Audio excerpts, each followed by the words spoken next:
Komiði sæl. Vinnuhólf er sérstaklega spennandi verkefni í heilsugátt sem mun nútímavæða yfirferð vinnulista, en það er jú mikilvægur hluti í okkar daglegu vinnurútínum.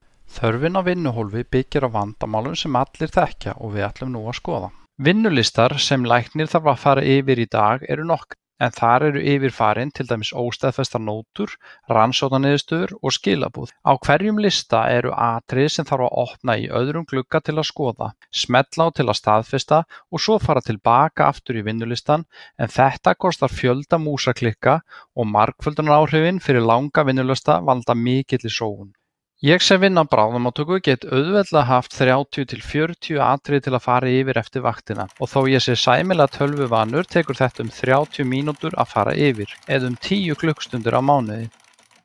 Við nýlega úttekt kom í ljós að sá læknir sem átti lengstan vinnulista hafði 946 ókláruð atriði á sínum lista og hjá öðrum fundust nótur allt frá árinu 2003, en það er árið sem Nemo kom út. Það er freistandi að kenna læknum trassaskap, en það tekur fókusinn af hinu raunverulega vandamáli sem er það hversu hægvirt er að vinna með vinnulistana. Það er fullkomlega eðlilegt fyrir stétt sem starfar þegar við mikið álag að gefast á endanum upp á því að fara yfir vinnulista þar sem tíminn fer mestmegnis í það að opna og loka gluggum á tölvunni.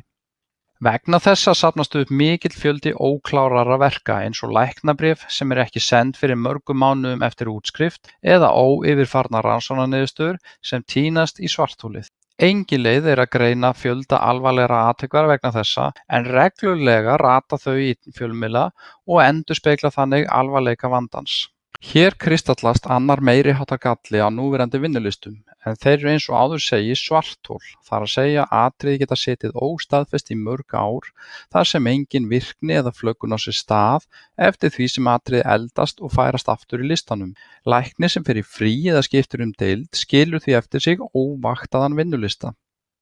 Í vinnuhólfi eru allir vinnulistar færðir saman í einn allsherjarlista þar sem atriði koma saman á einum stað. Hvert atriði er hægt að skoða strax í listanum og þegar það hefur verið afgreitt er það mest sem staðfest og fer af listanum. Allt þetta er gert í sama glugganum. Stundum þarf að huga að atriðum síðar, eins og hér þar sem lýst er hugsanlegri fyrirferð í lúnamynd og mælt með kontrollmynd 4 vikum síðar. Þá er atriðið snúsað og hverfur þá af listanum en birtist aftur nákvæmlega 4 vikur seinna, þar sem læknir pantar nýja mynd.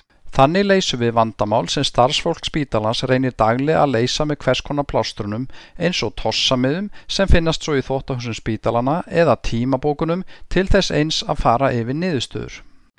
Í dag opnum við vinnulista handahófskennt og athugum hvort þar sé eitthvað til að fara yfir eða ekki. Mun eðlilegra er að vinnuhólf láti notanda vita þegar eitthvað er til að fara yfir, en með íkonum efst í heilsugátt vitum við alltaf stöðu vinnulistans okkar og það auðveldar okkur að tæma hann jafnóðum. Eins og áður hefur komið fram vonumst við eftir snjallsíma-appi fyrir heilsugátt, en það myndi útauka notkunarsvið heilsugáttar verulega, en einn helsti kostur þess væri þá að geta fylgst með rannsóknarniðurstöðum eða skilabúðum í símanum. Þannig gæti til dæmis húsvakt fengið strax tilkynningu áríðandi niðurstöð eins og hækka trópun í sjúkling sem innliggjandi. Hér gæti það þó gerst að slík niðurstaða send á húsvakt sem upptekin, til dæmis í aðgerð og nær þá ekki að sinna erindinu og þá getur liðið langur tími þar til brugðist er við. Þessu öryggisgati lokum við með svoköllum closed loop samskiptum, en þau eru útfærð í vinnuhólfi með keðju viðtakanda. Slík keðja verður best útskýrð með dæmum. Læknir pantar tölvusneiðmynd á höfði og fær niðurstöðunni í vinnuhólfi sitt en nær ekki að sinna því á innan við 24 klukkutímum og fer þá niðurstöðan áfram á yfirlækni deildar. Sá nær ekki heldur að sinna niðurstöðunni á 24 klukkutímum og fer þá á sérstakan ritara lækningaforstjóra sem klárar erindið. Í næsta dæmi pantar læknir trópunín, en þar sem niðurstaðan bráð dvelur hún bara 3 mínútur í vinnuhólfi læknis og fer því næst á forvakt hjartadeildar. Þar stoppar hún í 5 mínútur en fer svo strax á bakvakt hjartadeildar og ef sá sinnir en ekki á 5 mínútum fer hún að lokum á skiptiborð sem getur hringt út niðurstöðuna á hefðbundinn hátt. Í þriðja dæmi sendi læknir Landspítalans tilvísun til heilsugæslunnar. Fyrsti heimilislæknir nær ekki að sinna erindinu tímanlega og þá tekur við kollegi á sömu stöð. Að lokum tekur við ritari sem seinasti hlekkurinn í keðjunni og tryggir þannig örugga eftirfylgni á tilvísunum. Þegar starfsmaður veikist fyrir leyfi eða skiptir deild er þetta að stilla vinnuhólf þannig að atriði þess eru áfram send sjálfvirkt á tiltekinn aðila. Þannig eru rannsóknarniðurstöður og skilaboð í öruggum höndum á meðan starfsmaður er frá og þarf ekki að hafa áhyggjur af því að missa af og öryggi sjúklinga stórbætt. Annað verkefni nátengt vinnuhólfi gengur út að kortleggja allar vaktir og þjónustu spítalans. Þannig geti haft samband beint við vaktlækni án þess að leita símanúmeri og skiptibor getur sinnt mikilvægari verkefnum en að fletti gegnum vaktalista sem oft eru illa skráðir. Þannig skiptir í raun engu máli hvort að Jóni eða Nonni sem stendur hjartavaktina ég fæ einfaldlega samband beint við þann sem er á vakt eða sendi skilaboð. Það má vera ljóst að vinnuhól munu hafa mikil áhrif innan og utan Landspítala þar sem sjúklingaöryggi mun aukast verulega og ekki síður ánægja klínikera þar sem mikilli sóun í núverandi vinnufyrirkomulagi er eitt. Hér opnast á nýja og spennandi möguleika eins og til dæmis að hætta sendingu læknabréfa en í staðinn getur heimilislæknir fengið sjálfvirka tilkynningu við komu eða útskrift sjúklings á Landspítala og í skilaboðunum er linkur á tímalínu sjúklings þar sem öll gögn eru aðgengileg.